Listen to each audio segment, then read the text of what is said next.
करनाल के जंजाड़ी गांव में पोल्ट्री फार्म किसान ने बैंक वालों से परेशान होकर आत्महत्या करने का प्रयास किया था। आज उस किसान का हाल जानने के लिए और उसके परिवार से मिलने के लिए किसान यूनियन के प्रदेश अध्यक्ष गुरनाम सिंह चुडुन्नी पहुंचे। बैंक के लोन न देने के चलते जंजाड़ी गांव में एक पोल्ट्री फार्म किसान ने आत्महत्या का प्रयास किया था। तबीयत खराब हुई और उसे हॉस्पिटल में भर्ती कराया गया। आज भारतीय किसान यूनियन के प्रदेश अध्यक्ष गुरनाम सिंह चुडुन्नी उनका हालचाल जानने पहुंचे। चुडुन्नी ने कहा कि किसानों की हालत आज देश में क्या हो रही है ये सबके सामने है। इस मामले में बैंक अधिकारियों के खिलाफ कार्रवाई होनी चाहिए और किसान को राहत मिलनी चाहिए। देखिए, इस देश की बदकिस्मती है कि सारी मार किसान पे ही पड़ती है और जो बाकी वर्ग हैं, अगर हम देखें पूंजीपतियों का, अगर हम आंकड़ा देखें तो पूंजीपतियों के कर्जे के में ऐसा नहीं होता। आपका उदाहरण मैं देता हूँ आपको। आपके करनाल का ही एमपी है जो 35,000 करोड़ का जिसने वो लेके और फुर्र हो गया है और उसने तो आत्महत्या नहीं की, उस पर तो कोई कार्रवाई नहीं हुई। आज 15 लाख करोड़ का आज डिफ़ॉल्टर जो डिफ़ॉल्टिंग अमाउंट में नहीं कह सकते उसको, एनपीए जो हो गया, जो वसूला ही नहीं जा सकता। देश के कुल कर्जे से 2 गुना उनका क्या कर लिया।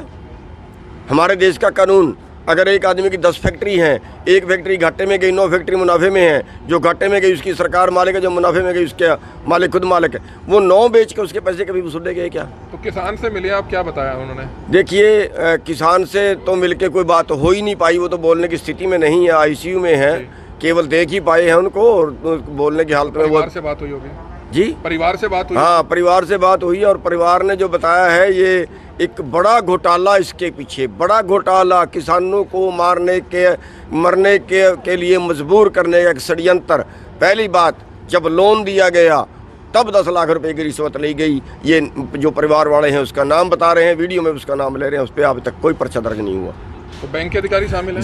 जब नीलामी की गई 300 रुपये 250 रुपये वाली मुर्गी 51 रुपये में, 51 रुपये में तो दाल भी नहीं आती। अब 51 रुपये में कितना बड़ा घोटाला आप समझ सकते हो। जो बारे में क्या कहना चाहेंगे? बड़ौदा उपचुनाव में स्टार प्रचारकों की लिस्ट में देखिए, दुष्यंत चौटाला के बारे में ये कहना चाहूँगा कि देश की बदकिस्मती है कि आज देवीलाल का खून, आज सर छोटू राम का खून, वो भी आज किसानों के विरुद्ध खड़े हैं। ये तो हम सोच भी नहीं सकते थे। अगर उसमें कहीं देवीलाल के खून का एक कतरा भी बाकी है तो उसको सरकार से रिजाइन करके किसानों के बीच में चुनाव में जाएंगे स्टार प्रचारक के तौर पर वोट मांगने? देखिए, वो जाएंगे। अब ये हम लानत इनको दे सकते हैं और या ये कह सकते हैं कि किसानों की इससे बड़ी बदकिस्मती कुछ नहीं हो सकती कि जिस पे किसानों ने भरोसा किया उसी ने किसानों को बेच दिया। तो बड़ौदा चुनाव में लगता है कि किसान अध्यादेश मामला कोई असर डालेगा? देखिए, असर तो डालेगा। बीजेपी जीत तो नहीं पाएगी वहाँ, असर तो ये डालेगा। और लेकिन सवाल इस चीज़ का है, हम उस पर कई बार गंभीरता से सोचते हैं कि चलो बीजेपी हार जाएगी, कांग्रेस जीत जाएगी, लेकिन कांग्रेस ने भी अभी तक ये नहीं कहा कि अगर हमारा राज आया तो हम एमएसपी के गारंटी का कानून बनाएंगे। कम से कम कांग्रेस को तो ये गारंटी देनी चाहिए कि अगर हमारा राज आया तो हम एमएसपी की गारंटी का कानून बनाएंगे, हम टोटल किसानों को कर्जा मुक्त करेंगे। नरेंद्र मोदी को आपने रावण की संज्ञा दी थी, रावण कहा था जी, कहा था। दर्ज हुए हैं और दोबारा से आप वो चीज़ कह रहे हैं, तो मैं दोबारा से फिर कह रहा हूँ, ये भारत का रावण है जो किसानों को मार रहा है। आज हम जिस जगह पे खड़े हैं, क्या इससे दुखदायी घटना कोई हो सकती है? क्या इससे बड़ा कोई देश के अंदर अव्यवस्था हो सकती है? कौन इसको कंट्रोल करेगा? मौके की सरकार ही तो कंट्रोल करेगी। पर्चे दर्ज हुए आपके?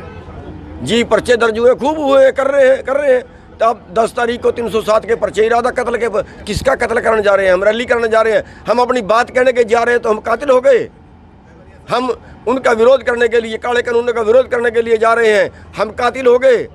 हार्ट अटैक से आदमी मरता है, 302 के मुकदमे हमारे ऊपर दर्ज करा दिए जाते हैं। ये देश है, ये व्यवस्था है।